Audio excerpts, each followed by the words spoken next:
Mi esposo murió y solo me dejó una computadora bloqueada. Mis hijos me abandonaron mientras se adueñaban de la empresa, la mansión y los bienes. Humillada y sola, me quedé con la amargura. Roberto tenía apenas 68 años cuando su corazón se detuvo. Un infarto masivo mientras dormía, sin avisos, sin despedidas. Después de 42 años de matrimonio, me desperté esa mañana de marzo tocando su brazo frío, sin entender todavía que mi vida acababa de cambiar para siempre. El funeral fue una pesadilla que todavía me persigue. Diego y Valeria llegaron tarde, mi hijo con su esposa Mónica y mi hija con su marido Andrés. Los 4 vestidos de negro elegante, como si fueran a un evento social. Mientras yo lloraba junto al ataúd de roble que habíamos elegido juntos años atrás, escuché a Diego susurrando con Valeria en la esquina de la funeraria. La empresa vale al menos 3 millones. Papá tenía acciones que ni mamá conoce. ¿Y la casa?, preguntó Valeria, ajustándose las perlas que yo le había regalado en su boda. Zona premium. Fácil otros 2 millones. Tal vez más. Hablaban de números mientras el cuerpo de su padre esperaba ser enterrado. Me acerqué, temblando, y Diego me abrazó con una frialdad que me heló más que la muerte misma. Mamá, tienes que ser fuerte. Papá hubiera querido verte bien, pero ni él ni Valeria derramaron una lágrima. Mónica revisaba su teléfono durante todo el servicio. Andrés bostezó 2 veces. Una semana después del funeral, cuando todavía dormía con la camisa de Roberto, intentando encontrar su olor en la tela, Diego tocó la puerta de mi habitación a las 7 de la mañana. «Mamá, necesitamos hablar sobre cambios necesarios». Lo dejé pasar. Traía una carpeta llena de papeles. «Esta casa es muy grande para ti sola. El cuarto principal tiene escaleras. Es peligroso a tu edad». Hablé con Mónica y pensamos que el cuarto de huéspedes del primer piso sería más apropiado. «Diego, esta es mi habitación. Dormí aquí 40 años con tu padre». «Exactamente. Por eso necesitas algo nuevo, sin tantos recuerdos dolorosos. Te ayudaremos con la mudanza esta tarde». No era una sugerencia, era una orden. A las 5, Mónica supervisaba mientras 2 hombres sacaban mis cosas del cuarto que había compartido con Roberto. Mi ropa, mis libros, las fotografías de nuestros viajes, todo empacado en cajas como si fuera basura. «No te preocupes, Carmen», dijo Mónica con una sonrisa que no llegaba a sus ojos.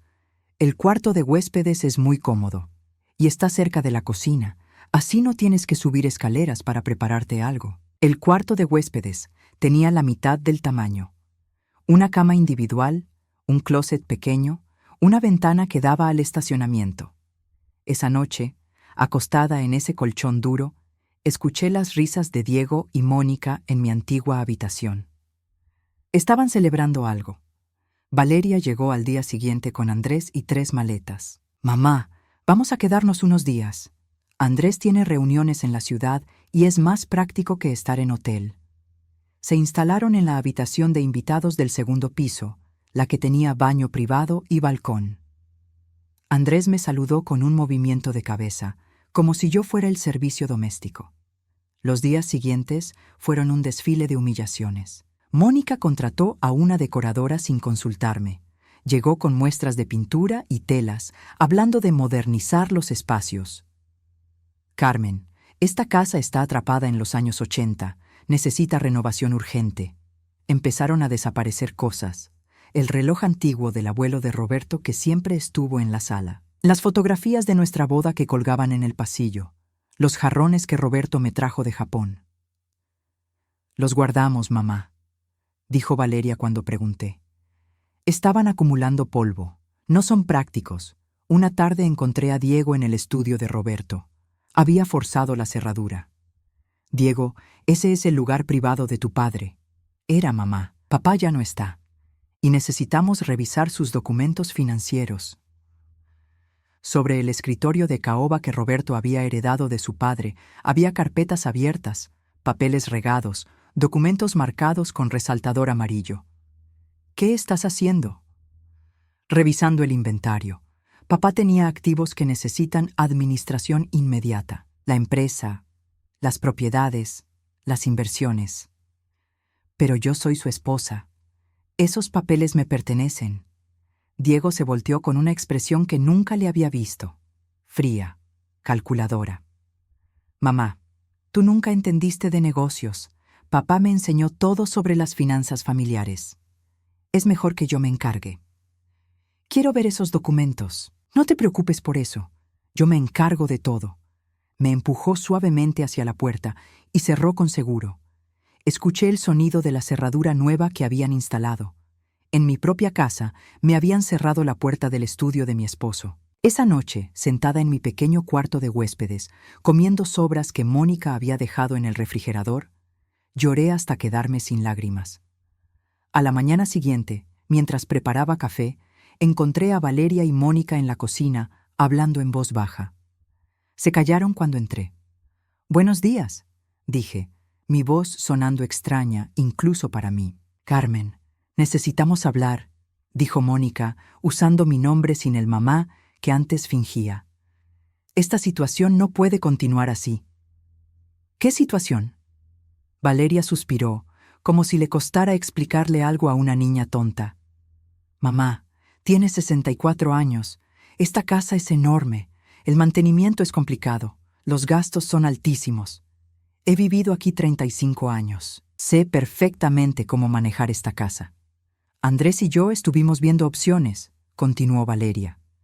«Hay residencias muy lindas para personas de tu edad, con actividades, supervisión médica, todo incluido. ¿Me estás sugiriendo que me vaya de mi casa? Te estamos sugiriendo que pienses en tu bienestar. A tu edad, vivir sola no es seguro. No estoy sola. Ustedes están aquí». Mónica y Valeria intercambiaron una mirada que entendí perfectamente. No querían estar aquí, querían la casa para ellos. Esa tarde, mientras Mónica salía con la decoradora, entré al estudio. Diego había dejado la puerta entreabierta. Sobre el escritorio de Roberto vi documentos que me helaron la sangre. Escrituras de propiedades, estados de cuenta bancarios, certificados de acciones, y en un papel amarillo, con la letra de Diego, inventario, distribución de activos. No tuve tiempo de leer más. Escuché pasos en el pasillo. Salí rápidamente y me escondí en mi pequeño cuarto. Esa noche, acostada en esa cama individual que olía a desinfectante y soledad, pensé en Roberto, en cómo habíamos construido todo juntos, en las noches que él trabajaba en ese estudio planeando nuestro futuro, en los sacrificios que ambos hicimos para darles a nuestros hijos la mejor educación, las mejores oportunidades, y ahora esos mismos hijos me trataban como un estorbo, como algo que había que remover para poder disfrutar de su herencia. Me levanté para ir al baño. Al pasar por la sala, escuché voces. Diego, Valeria, Mónica y Andrés estaban reunidos, bebiendo el whisky de 30 años de Roberto. «Le damos 2 semanas más», dijo Diego, «para que se acostumbre a la idea». «¿Y si se resiste?», preguntó Andrés.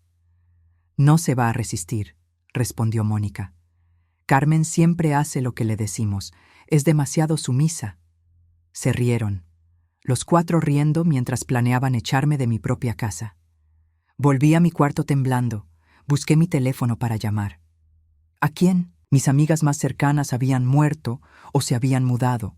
Los amigos de Roberto expresaron sus condolencias y desaparecieron. Estaba completamente sola. Fue entonces cuando vi algo que no había notado antes. En la esquina del cuarto de huéspedes, sobre un pequeño escritorio que nadie usaba, había una computadora portátil. La reconocí inmediatamente. Era la laptop personal de Roberto, la que usaba para sus asuntos privados. Me acerqué. Tenía un post-it pegado en la pantalla, con la letra inconfundible de Roberto. «Para Carmen, cuando llegue el momento sabrás qué hacer». Intenté abrirla. Pedía contraseña. Probé nuestras fechas de aniversario, los cumpleaños de los niños, el nombre de nuestra primera mascota. Nada funcionaba. Guardé la laptop en el pequeño closet, debajo de mis suéteres, donde nadie la buscaría. No sabía qué significaba ese mensaje. Pero era lo único que Roberto me había dejado específicamente a mí. Y en ese momento, en ese cuarto diminuto que olía a derrota y desesperación, no sabía que ese simple objeto cambiaría absolutamente todo. Sigan nuestro canal y motívennos a seguir contando las historias de las sombras de tía Rosa. ¿Desde qué ciudad nos están viendo? Déjenlo en los comentarios para que yo sepa hasta dónde están llegando mis relatos. Los días se convirtieron en una rutina de humillación silenciosa. Mónica me despertaba a las 7 tocando la puerta con insistencia. Carmen, necesito que prepares el desayuno. Tenemos invitados esta mañana. Yo, que había sido dueña de esta casa, ahora era tratada como el servicio. Bajaba a la cocina y encontraba a Valeria con la decoradora, extendiendo muestras de tela sobre la mesa donde Roberto y yo habíamos compartido miles de comidas. «Mamá, ¿puedes traernos café? Y unos croissants si hay». No había, pero se esperaba que yo saliera a comprarlos. Diego pasaba horas encerrado en el estudio de Roberto. Escuchaba su voz al teléfono, hablando de cifras, de transferencias, de liquidar activos. Cuando lo confronté, me cerró la puerta en la cara. «Mamá, son asuntos complicados, no te preocupes tu cabeza con eso». Una tarde, Valeria entró a mi pequeño cuarto sin tocar. Traía 2 bolsas grandes de basura. «Mamá, revisé tu closet. Estas ropas están pasadas de moda». Las doné. Abrí las bolsas. Adentro estaban mis vestidos favoritos. El azul que Roberto me regaló en nuestro aniversario número 35.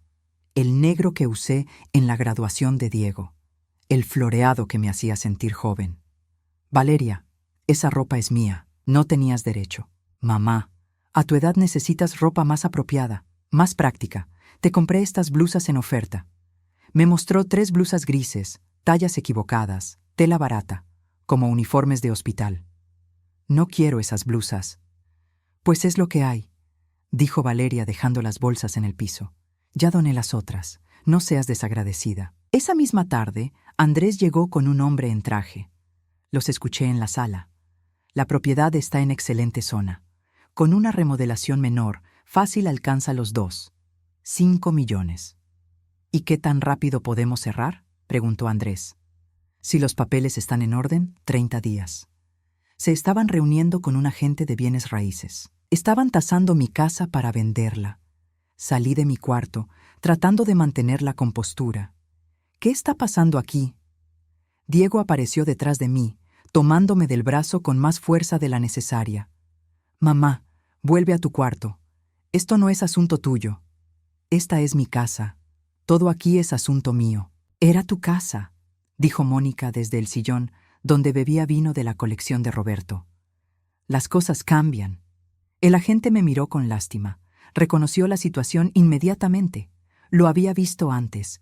Familia codiciosa, viuda vulnerable. «Señora, tal vez quiera consultar con su propio abogado sobre». «Ella no necesita abogado», interrumpió Diego. «Nosotros nos encargamos de todo». Esa noche no pude dormir. A las 2 de la mañana bajé a la cocina por agua. La casa estaba oscura y silenciosa. Pasé por el estudio de Roberto. La puerta estaba ligeramente abierta. Entré con cuidado.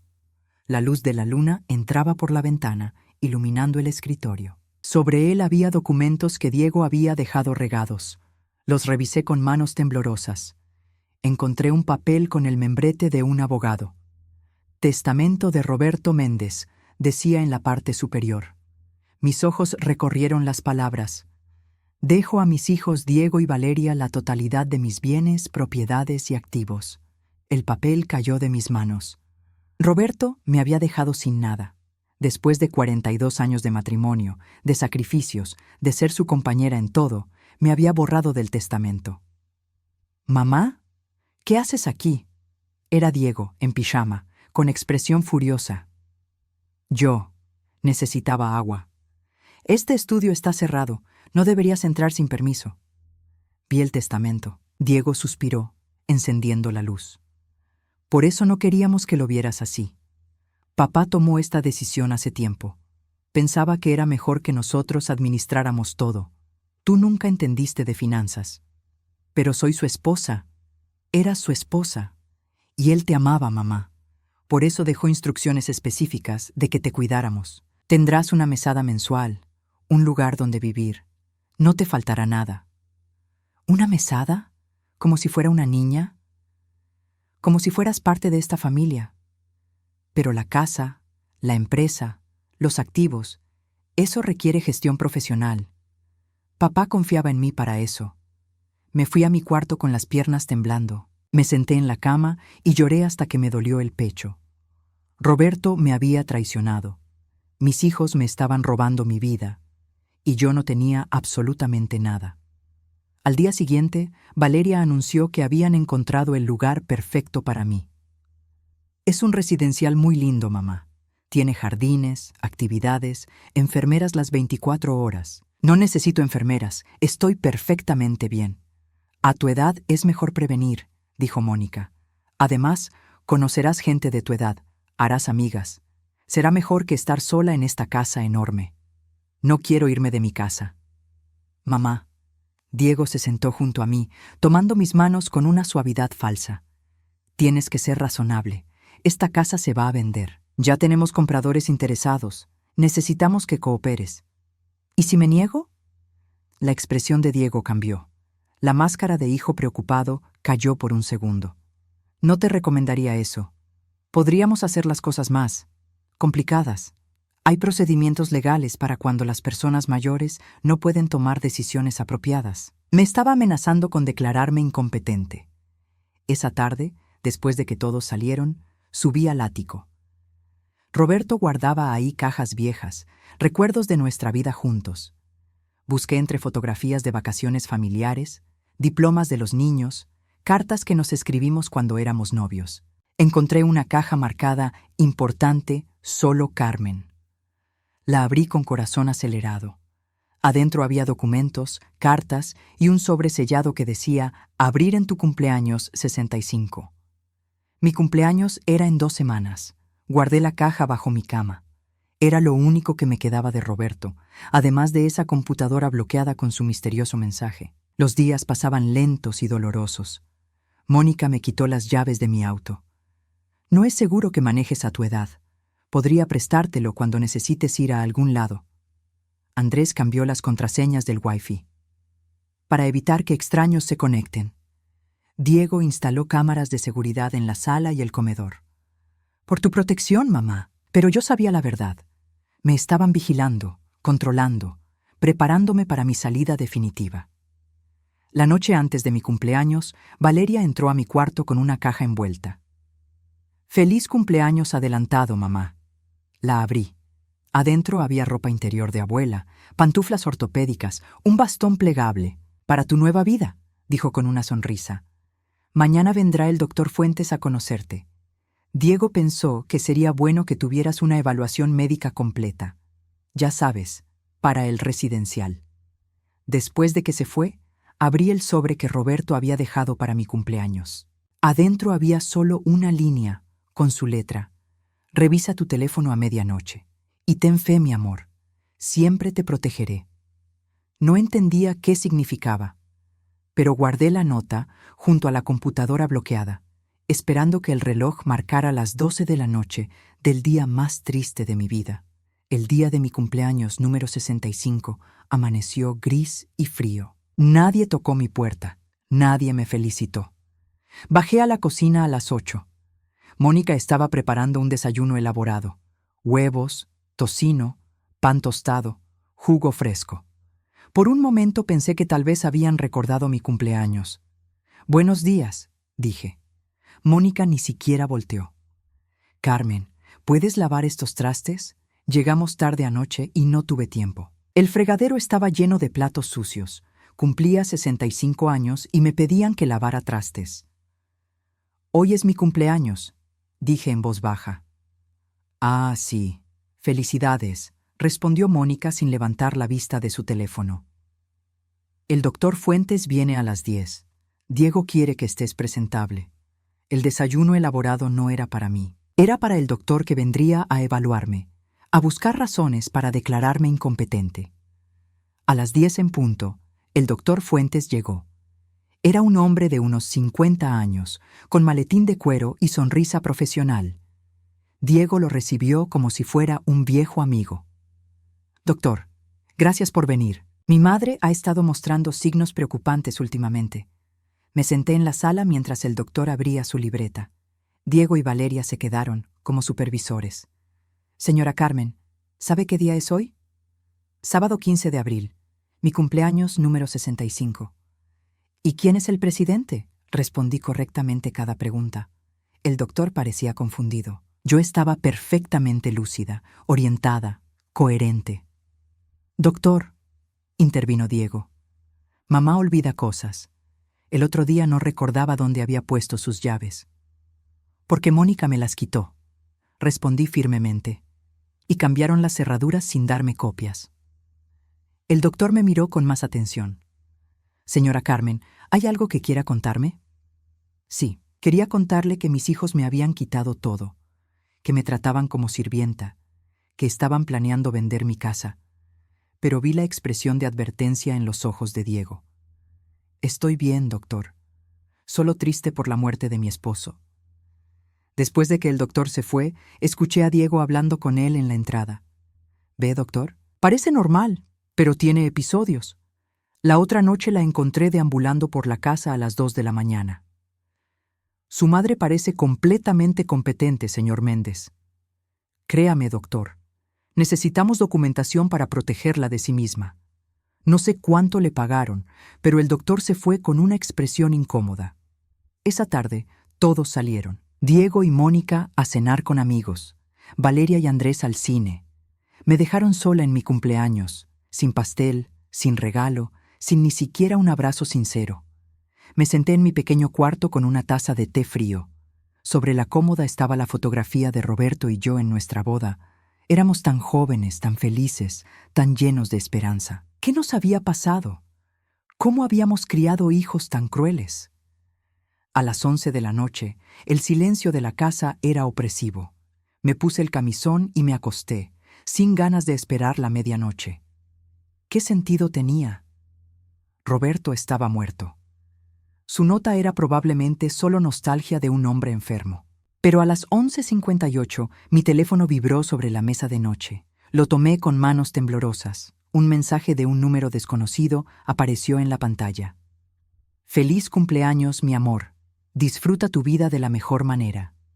Debajo del mensaje había una secuencia de números y letras. R0B30R0NC4M en 2024. Mi corazón comenzó a latir tan fuerte que podía escucharlo. Era una contraseña. La contraseña de la computadora. Me levanté temblando. Saqué la laptop del closet donde la había escondido. Mis dedos apenas podían teclear. Escribí la contraseña letra por letra, número por número. La pantalla se iluminó, y lo que vi me quitó el aliento. La computadora se abrió mostrando el escritorio. Había una carpeta en el centro, imposible de ignorar. Para Carmen, cumpleaños 65. La abrí con el cursor temblando. Adentro había varios archivos. El primero era un video. Hice doble clic. La cara de Roberto apareció en la pantalla. Estaba en su estudio, se veía cansado pero lúcido. La fecha en la esquina decía, grabado el 1 de marzo, 2 semanas antes de su muerte. Hola, mi amor, dijo Roberto, y su voz me hizo llorar inmediatamente. Si estás viendo esto, significa que ya no estoy contigo, y también significa que nuestros hijos se comportaron exactamente como temía. Tuve que pausar el video. Lloré durante 5 minutos sin poder parar. La voz de Roberto, su rostro, sus ojos mirándome desde más allá de la muerte. Respiré profundo y continué el video. Carmen, tengo que confesarte algo. Los últimos 3 años observé a Diego y Valeria con mucha atención, y lo que vi me rompió el corazón. Nuestros hijos, los bebés que criamos con tanto amor, se convirtieron en personas que solo piensan en dinero. Roberto se frotó los ojos. Podía ver que esto le dolía profundamente. Diego venía cada mes pidiendo dinero, siempre con excusas, inversiones, oportunidades, emergencias. Le di más de $300,000 en 3 años. Valeria igual. Préstamos que nunca pagó, gastos que yo cubría. Y cuando les dije que no podía seguir dándoles dinero, supe que estaban esperando mi muerte. Pausé de nuevo. $300,000. Nunca supe nada de eso. Roberto siempre manejó las finanzas solo. Entonces Hice algo, Carmen. Algo que espero entiendas. Preparé un plan para protegerte, porque sabía que apenas yo muriera, vendrían por todo. Y no te dejarían nada. El video continuó. Roberto explicó que durante los últimos 2 años había movido todo sistemáticamente. Había transferido propiedades, reorganizado inversiones, creado estructuras legales complejas. El testamento que Diego encontrará, dijo Roberto con una sonrisa triste, es falso. Bueno, no exactamente falso. Es un borrador viejo que dejé a propósito en mi escritorio. Quería ver qué harían cuando creyeran que lo habían heredado todo. Mi mente empezaba a entender. Roberto había tendido una trampa. Ahora abre el siguiente archivo, mi amor. Es hora de que veas la verdad. El video terminó. Con manos temblorosas, abrí el siguiente documento. Era un archivo PDF de un banco. Cuenta de ahorro, Carmen Méndez, titular única. El balance decía $500,000, 00 medio millón de dólares, en una cuenta solo a mi nombre. Dinero que podía usar inmediatamente. Abrí el tercer archivo. Escrituras de propiedades. La casa donde vivíamos, transferida a un fideicomiso con mi nombre 2 años atrás.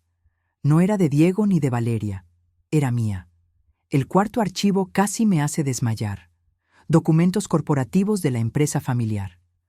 Roberto había transferido el 75% de las acciones a mi nombre 1 año antes de morir. Yo era la dueña mayoritaria de la empresa que Diego creía controlar.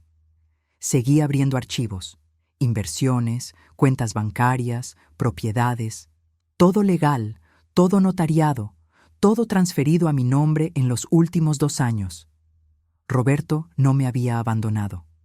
Roberto me había protegido. Pasé toda la noche despierta revisando cada archivo, cada documento, cada detalle del plan de Roberto. A las 6 de la mañana, cuando la luz del amanecer entraba por la pequeña ventana de mi cuarto, entendí completamente lo que mi esposo había hecho. Había otro video. Lo abrí con dedos temblorosos. Roberto apareció de nuevo, esta vez con expresión más seria. Carmen, sé que en este momento estás procesando todo esto, pero hay más que necesitas saber. Abre la carpeta que dice Evidencias. La encontré. Adentro había docenas de archivos de audio. Los abrí uno por uno. El primer audio era una conversación entre Diego y Valeria. La fecha decía que fue grabada 6 meses antes de la muerte de Roberto. Papá está enfermo, decía la voz de Diego. El doctor dice que tal vez 2 años más, máximo. ¿Y mamá? Preguntaba Valeria. Mamá es el problema. Si papá le deja todo a ella, nos tomará años convencerla de vendernos la empresa y la casa. Podríamos hacer que papá cambie el testamento, sugería Valeria. Decirle que mamá no puede manejar tanto dinero, que es mejor que nosotros administremos todo. Mi propia hija, planeando robarme mi herencia mientras Roberto todavía vivía. Seguí escuchando. Había más audios. Diego hablando con Mónica sobre acelerar las cosas. Valeria discutiendo con Andrés sobre cuánto valía la casa. Conversaciones sobre asilos, sobre incompetencia mental, sobre formas de quitarme todo legalmente. Roberto había grabado todo. Durante meses había documentado cada conversación, cada plan, cada traición. El último audio me rompió el corazón. Era una llamada de Diego a Roberto 3 semanas antes de su muerte. Papá, necesito $50,000 urgentemente. Diego, ya te di dinero el mes pasado. Esto es diferente, es una inversión que no puedo perder. No tengo más para darte, hijo. La voz de Diego cambió, se volvió fría. Está bien, papá. Supongo que tendré que esperar a que mueras para tener acceso al dinero familiar. Silencio. Luego la voz de Roberto, quebrada. ¿Acabas de decir lo que creo que dijiste? Solo digo la verdad. Mamá y tú se aferran a todo. Tienen millones y nosotros tenemos que estar rogando por migajas. Diego, tu madre y yo trabajamos toda la vida por esto. ¿Sí? Y nosotros somos sus hijos. Ese dinero debería ser nuestro. Pero tranquilo, papá. No tienes que preocuparte mucho tiempo más. Los doctores dicen que tu corazón está débil. La naturaleza se encargará del resto. El audio terminaba con Roberto colgando. Podía imaginar su dolor, su devastación al escuchar a su propio hijo deseando su muerte. Había otro video más, el último que Roberto grabó. La fecha decía 14 de marzo, un día antes de su muerte. Roberto apareció en pantalla. Se veía terrible, agotado, con ojeras profundas. Carmen, este es mi último mensaje. Mañana tengo que ir al hospital para unos análisis. No sé si volveré. Mi corazón está fallando y lo sé. Se secó los ojos. Quiero que sepas que estos últimos 2 años, mientras organizaba todo esto, fueron los más dolorosos de mi vida. No por la enfermedad, sino por ver quiénes realmente son nuestros hijos. La avaricia los consumió. Y yo tuve que aceptar que fallamos como padres. O tal vez les dimos demasiado y nunca aprendieron el valor del trabajo, del sacrificio. Roberto respiró profundo. Pero mi mayor terror no era morir, era dejarte sola con ellos. Sabía exactamente qué harían. Te tratarían como basura, te quitarían tu dignidad, te harían sentir invisible. Las lágrimas corrían por mi cara. Por eso hice todo esto. La cuenta con $500,000 es para ti, para que nunca dependas de nadie. La casa es tuya, nadie puede quitártela. La empresa es tuya. Todo lo que construimos juntos es tuyo, porque tú lo mereces, porque tú fuiste mi verdadera compañera, porque tú sacrificaste tus sueños para apoyar los míos. Roberto se inclinó hacia la cámara. Ahora viene la parte difícil, mi amor. Tienes que decidir qué hacer con esta información. Puedes confrontarlos inmediatamente, o puedes esperar, observar, dejar que muestren su verdadero carácter completamente. La decisión es tuya. Se quedó en silencio un momento. Pero hay algo más que debes saber. En esta computadora hay una carpeta que dice Contactos. Ahí encontrarás el nombre del doctor Rafael Paredes. Es mi abogado privado. Él sabe todo. Tiene copias de todos los documentos. Llámalo cuando estés lista. Él te guiará en los pasos legales. Roberto sonrió tristemente. Te amé desde el primer día que te vi. Tenías 23 años, ese vestido azul, tu sonrisa tímida. Han pasado 42 años y todavía recuerdo ese momento como si fuera ayer. Fuiste lo mejor de mi vida, Carmen. Y lamento no haber sido mejor padre. Lamento haber criado hijos que no pueden ver el tesoro que tienen en ti. Se limpió las lágrimas. Vive, Carmen. Viaja. Disfruta. Haz todas las cosas que pospusiste por cuidarme, por cuidar a los niños, por mantener esta familia unida. Porque ahora eres libre, y eres rica, y nadie puede quitarte eso. El video terminó con Roberto despidiéndose con la mano. Fue la última vez que lo vi vivo. Me quedé sentada en la oscuridad de mi cuarto, procesando todo. Roberto había muerto protegiéndome. Había usado sus últimas fuerzas para construir una red de seguridad que me protegería de nuestros propios hijos. Miré el reloj. Eran las 7:30 de la mañana. Escuché movimiento en el piso de arriba. Diego y Mónica despertando. Pronto bajarían y esperarían que les preparara el desayuno, que me comportara como la vieja invisible y sumisa que creían que era. Abrí la carpeta de contactos. Ahí estaba. Doctor Rafael Paredes, abogado. Su número telefónico, su dirección, un mensaje de Roberto. Confía en él completamente. Lo preparé para este momento.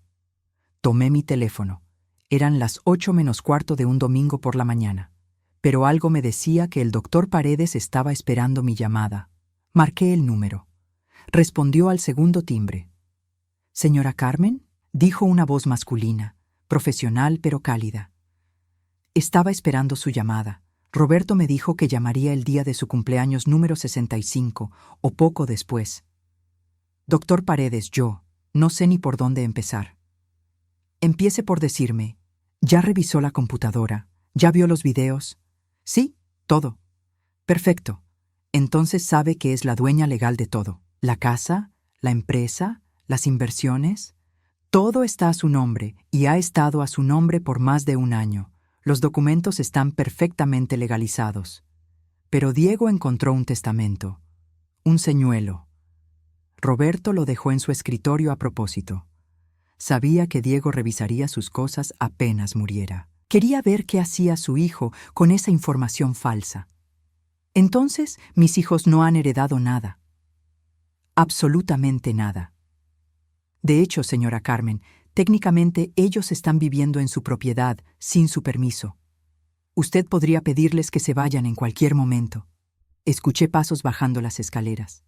La voz de Mónica gritando: «Carmen, ¿ya está el café?» «Doctor Paredes», dije en voz baja. «Necesito verlo, pero no quiero que Diego y Valeria sepan todavía».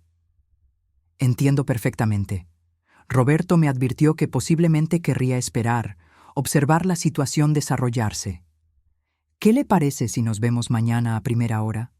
Tengo una oficina privada. Puedo enviarle la dirección. Perfecto. Señora Carmen, una última cosa. Roberto me hizo prometerle algo. Me hizo prometerle que cuidaría que nadie abusara de usted. Si en algún momento siente que está en peligro, si sus hijos intentan internarla o hacerle firmar algo, llámeme inmediatamente, día o noche. Colgué justo cuando Mónica abría la puerta de mi cuarto sin tocar. «Carmen, ¿qué haces ahí sentada? Son casi las 8 y no hay desayuno preparado». La miré. Por primera vez en semanas no sentí miedo ni tristeza. Sentí algo diferente, algo poderoso. «Ya voy», dije simplemente. Pero en mi mente todo había cambiado. Ya no era la viuda indefensa que ellos creían. Era la dueña de todo. Y ellos no tenían idea de lo que venía. Solo continúa quien sigue el canal, y tú no pareces del tipo que huye. No es obligatorio seguir el canal, pero quien no lo hace suele arrepentirse. Bajé a preparar el desayuno como siempre, pero todo era diferente. Cada movimiento tenía un nuevo significado. Servía café en tazas que me pertenecían. Cocinaba en una estufa que era mía, en una casa que era completamente mía. Diego entró a la cocina revisando su teléfono. «Mamá, hoy vienen los compradores a ver la casa. Necesito que te quedes en tu cuarto. No queremos que estés merodeando mientras hacemos el recorrido». «¿A qué hora?», pregunté con voz tranquila. «A las 11. Mónica ya limpió todo. Solo necesitamos que te mantengas fuera de vista». Asentí sin discutir. Diego pareció sorprendido por mi docilidad. Después del desayuno, subí a mi cuarto y escuché desde la ventana. Llegó un matrimonio elegante en un Mercedes. Diego y Valeria los recibieron con sonrisas enormes. Escuché fragmentos de la conversación mientras recorrían la casa. «La propiedad tiene 450 metros cuadrados», decía Diego. «Construida hace 35 años, pero en perfecto estado». «¿Y la dueña actual?», preguntó el hombre. «Mi madre, pero ella ya dio su aprobación para la venta. De hecho, está ansiosa por mudarse a un lugar más pequeño, más manejable. Mentiras sobre mentiras, pero los dejé continuar». A la 1 de la tarde, todos salieron a comer. Aproveché para llamar al doctor Paredes. «Señora Carmen, perfecto que llame. Tengo novedades». «¿Qué tipo de novedades?». Esta mañana, Diego intentó acceder a las cuentas bancarias principales de la empresa. El banco me notificó inmediatamente como Roberto instruyó. Su hijo no tiene acceso a nada, pero el intento quedó registrado. ¿Qué significa eso? Que está intentando tomar control de activos que no le pertenecen. Si continúa, podríamos estar hablando de intento de fraude. Esa tarde, mientras fingía leer en mi cuarto, escuché a Diego y Valeria discutiendo en la sala. «No entiendo», decía Diego frustrado. «El banco dice que no tengo autorización. Papá me dio acceso a esas cuentas hace años». «¿Llamaste al abogado de papá?», preguntó Valeria. «Ese abogado viejo, Morrison, no responde. Debe estar retirado o muerto. No sabían que Morrison había sido reemplazado por el doctor Paredes hacía 2 años. Roberto había cortado todos los vínculos que ellos conocían».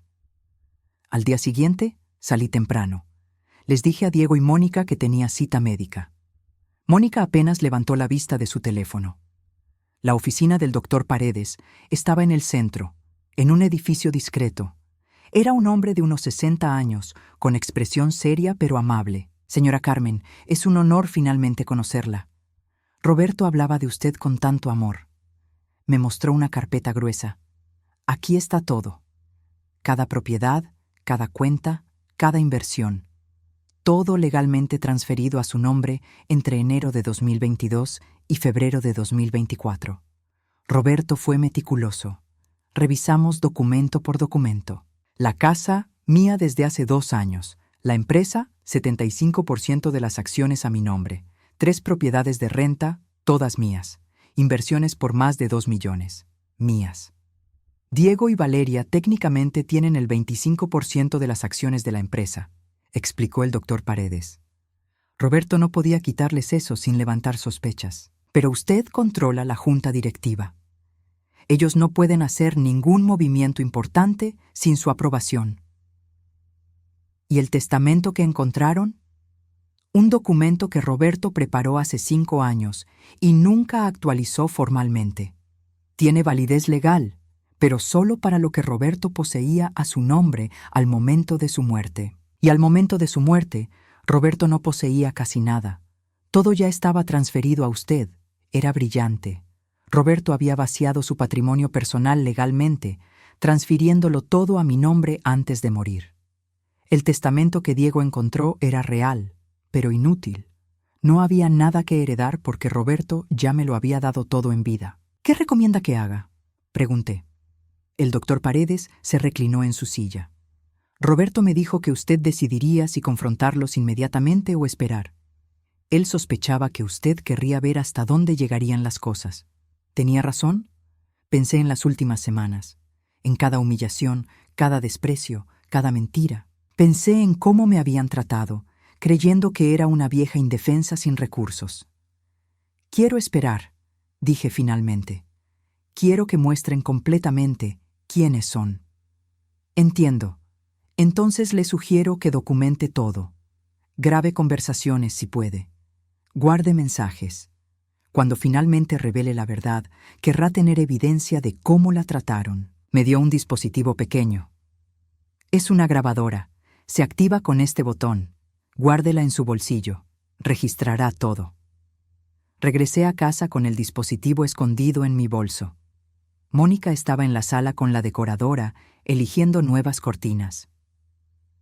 «Carmen, ¿puedes traernos agua con limón?», dijo sin mirarme. Preparé el agua. Coloqué la grabadora en el bolsillo de mi blusa.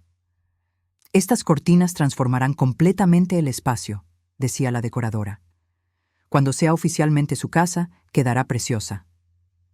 «Ya es prácticamente nuestra», respondió Mónica. «Solo es cuestión de tiempo que la vieja firme los papeles». «¿Y si se resiste?». «No se resistirá. Carmen es demasiado débil. Toda su vida ha hecho lo que le dicen». La grabadora capturó cada palabra. Esa noche, durante la cena, Diego anunció: «Mamá, mañana viene el notario. Necesitamos que firmes algunos documentos. Solo formalidades del proceso de venta». «¿Qué tipo de documentos?». «Transferencia de escrituras, poderes notariales, cosas técnicas. El notario te explicará todo».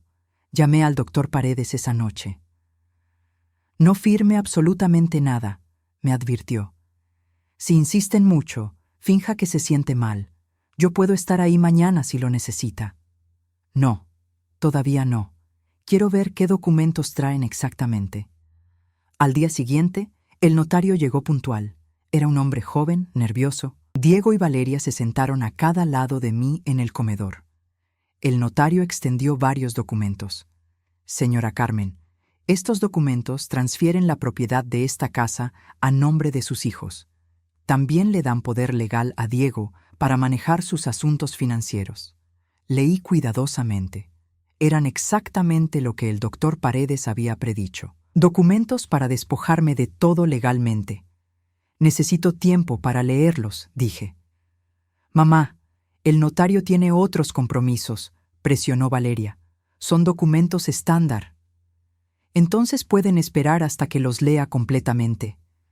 Diego golpeó la mesa con frustración. «Mamá, estás complicando todo innecesariamente». El notario me miraba con lástima. Podía ver que entendía la situación. «Señora, tómese el tiempo que necesite. Estos documentos son muy importantes. Debería consultarlos con su propio abogado antes de firmar». «Ella no necesita abogado», espetó Diego. Nosotros somos su familia. Pero el notario ya había visto suficiente. Recogió sus documentos. Regresaré cuando la señora esté lista, con su abogado presente. Se fue rápidamente. Diego estaba furioso. Mamá, acabas de arruinar todo. Por primera vez en semanas, sonreí. Después de que el notario se fue, la tensión en la casa era insoportable. Diego caminaba de un lado a otro como animal enjaulado. Valeria me miraba con resentimiento apenas disimulado. «Mamá, ¿por qué nos haces esto?», preguntó Valeria esa noche. «Solo queremos ayudarte». «¿Ayudarme? ¿Quitándome mi casa? Esta casa es demasiado para ti, lo sabes». «Lo que sé», dije con voz firme, «es que esta es mi casa, y nadie me la va a quitar». Diego entró a la sala, con expresión que nunca había visto. Furia pura. «Mamá, creo que no entiendes tu situación. Sin nuestra ayuda no tienes nada. Papá me dejó todo a mí. Tú dependes de nuestra generosidad». «¿Eso crees?». «Es lo que dice su testamento». Saqué mi teléfono y marqué el número del doctor Paredes en altavoz. «Doctor Paredes, ¿puede venir a mi casa ahora? Creo que es momento». «Estaré ahí en 20 minutos, señora Carmen». Diego palideció. «¿Quién es ese?». «El verdadero abogado de tu padre, el que conoce la verdad». Los siguientes 20 minutos fueron de silencio tenso. Mónica y Andrés bajaron al escuchar la conmoción. Los cuatro se sentaron en la sala, mirándome con expresión entre confundida y preocupada. Cuando llegó el doctor Paredes, traía un maletín grande. Lo dejó sobre la mesa de centro con sonido contundente. «Buenas noches. Soy el doctor Rafael Paredes, abogado privado de Roberto Méndez durante sus últimos 2 años de vida». «Nosotros no sabíamos nada de usted», dijo Diego desafiante. «Exactamente como Roberto quería. Permítanme explicarles la situación real». Abrió el maletín y sacó documentos. «Esta casa», comenzó, «no es de ustedes. Nunca lo fue. Fue transferida a un fideicomiso irrevocable a nombre de Carmen Méndez en enero de 2022. Aquí está la escritura notariada». Diego tomó el documento con manos temblorosas. «Eso es imposible. Yo vi el testamento de papá. Vieron un testamento desactualizado que Roberto dejó en su escritorio deliberadamente. Como prueba. Para ver qué harían ustedes con esa información». Valeria se puso de pie. «Esto es absurdo. Papá nunca haría algo así». «Su padre hizo exactamente eso. Porque durante 3 años observó cómo ustedes lo veían solo como fuente de dinero. Grabó conversaciones donde ustedes planeaban su muerte. Documentó cada pedido de dinero, cada mentira. Saqué mi teléfono y reproduje el audio de Diego diciendo: «No tienes que preocuparte mucho tiempo más. Los doctores dicen que tu corazón está débil». La sala quedó en silencio absoluto. Diego estaba blanco como papel. Eso fue sacado de contexto». «¿Fue sacado de contexto cuando dijiste que esperabas su muerte para tener acceso al dinero familiar?», preguntó el doctor Paredes fríamente. Continuó sacando documentos. «La empresa familiar, 75% de las acciones a nombre de Carmen. Las propiedades de renta, todas de Carmen. Las cuentas bancarias principales, Carmen. Los fondos de inversión, Carmen. Roberto transfirió metódicamente cada activo a nombre de su esposa durante 2 años». «¿Y nosotros?», susurró Valeria. «Ustedes tienen el 25% de las acciones de la empresa. Eso es todo lo que su padre les dejó. Y francamente, considerando su comportamiento, fue generoso». Mónica se puso de pie furiosa. «¡Esto es una estafa! Ese viejo manipuló todo antes de morir». «Cuidado con sus palabras, señora», advirtió el doctor Paredes. «Está hablando de mi cliente fallecido en presencia de testigos. Y ese viejo construyó cada peso que ustedes esperaban heredar». Andrés intentó otro ángulo. «¿Y la cuenta con el $500,000? Eso es patrimonio familiar». «Esa cuenta», respondí yo con voz firme, «es completamente mía. Roberto la abrió específicamente para mí, para que nunca dependiera de nadie, especialmente de ustedes». Diego intentó acercarse. «Mamá, Podemos resolver esto en familia. No necesitamos abogados ni peleas. ¿En familia?, repetí. Me echaron de mi propia habitación. Me trataron como sirvienta. Planearon declararme incompetente. Me humillaron cada día. ¿Y ahora quieren resolver esto en familia? El doctor Paredes cerró su maletín. Señora Carmen, tiene una decisión que tomar. Puede pedirles que abandonen esta propiedad inmediatamente, ya que técnicamente están viviendo aquí sin su permiso, o puede darles tiempo razonable para encontrar otro lugar. Miré a mis hijos.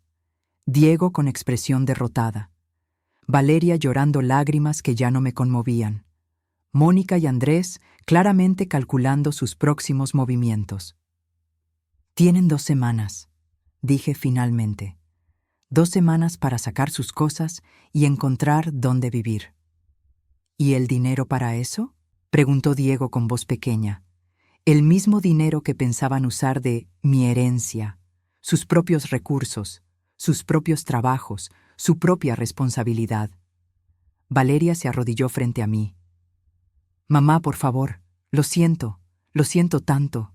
No sabíamos lo que estábamos haciendo. Sabían perfectamente. Por eso Roberto grabó todo. Por eso preparó este plan. Dame otra oportunidad. Somos tu familia. La miré largamente. Parte de mí, la madre que había criado a esa niña, quería abrazarla y perdonar todo. Pero otra parte, la mujer que había sido humillada y despreciada, sabía la verdad. Valeria, tú me dijiste que encontrara dónde morir. Dijiste que era un estorbo. Esas palabras no se borran con lágrimas. El doctor Paredes se dirigió a la puerta. Señora Carmen, la dejo con su familia, pero recuerde, usted no les debe nada, absolutamente nada. Después de que se fue, me paré frente a mis 4 verdugos. 2 semanas. Luego quiero las llaves de mi casa. Subí a mi cuarto pequeño, pero ya no se sentía como prisión. Era temporal. Pronto recuperaría mi habitación, mi casa, mi vida. Esa noche abrí la laptop de Roberto una vez más. Había un último archivo que no había visto. Para después. Lo abrí. Era una carta. Mi querida Carmen, si estás leyendo esto, significa que ya confrontaste a nuestros hijos. Sé que fue difícil. Sé que duele ver quiénes realmente son. Pero también sé que eres más fuerte de lo que ellos jamás imaginaron. Ahora viene la parte importante. Vive. Vende la empresa si quieres. Vende las propiedades. Viaja por el mundo. Toma clases de pintura. Enamórate de nuevo si encuentras a alguien. Haz todo lo que sacrificaste por esta familia, porque te lo mereces, y porque ahora finalmente eres libre. Con todo mi amor eterno, Roberto. Lloré, pero esta vez no eran lágrimas de tristeza, eran de liberación. Para seguir acompañando las historias de sombra de la tía Rosa, sigue nuestra página. Deja el nombre de tu ciudad en los comentarios para saber hasta dónde llegan mis historias.